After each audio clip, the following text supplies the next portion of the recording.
నవ్వులాటకైనా నీ అలుకలు సహించను దేవి. నీ దండలకు ఏమి అపచారం చేసినాను దేవి? ఆ నారద మహర్షి పారిజాత పుష్పాన్ని ఇవ్వగా ముందుగా ఆ రుక్మిణి గారు ఇచ్చారు. సత్య, ఎవరో చెప్పిన మాటలు విని బాధపడుతున్నావు దేవి. నువ్వు తీసిన గీతను బాధననే మాట నీకు ఎరుగుతా. అవును లేదు స్వామి, ఆనాడు నేను గీతల గీతలు దాటనని నాకు వాగ్దానం చేశారు. కానీ నారద మహర్షి పారిజాత పుష్పాన్ని ఇవ్వగా ఆ రుక్మిణి గారు ఇచ్చారు. అప్పుడు ఇక్కడ ఎక్కడికి వెళ్ళిందో సత్య స్వామి, నేను ముందు ఏమి చేసినా నెరవేర్చింది. అవునా స్వామి, ఇదంతా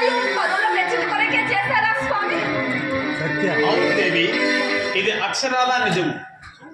నారద మందిర వారు పారిజాత పుష్పం నాకు ఇచ్చినప్పుడు ముందుగా సాక్షాత్కరించినది నీ రూపమే దేవి.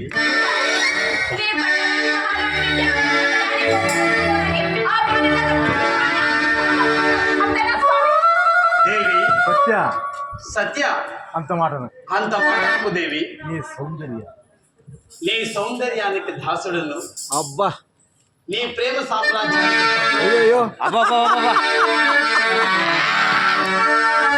పారిజాత పుష్పం పారిజాత పుష్పాన్ని తెచ్చిచ్చాను. ఇప్పటికైనా నా ముద్దు తీర్చవా దేవి.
ఈ అకాల పవలింతలు ఏమిటి స్వామి? ఇక అంతయు అకాలమే సత్య. ద్వాపరయుగానికి భరత వాక్యము, కలియుగానికి నాంది వాక్యము పలుకబోతుంది. దుష్ట శిక్షణ శిష్య రక్షణ జరుగుతూ నాకు నిద్ర ముంచుకొస్తుంది దేవి. ఇక నీవు లోనికి వెళ్ళము. పటనాటకం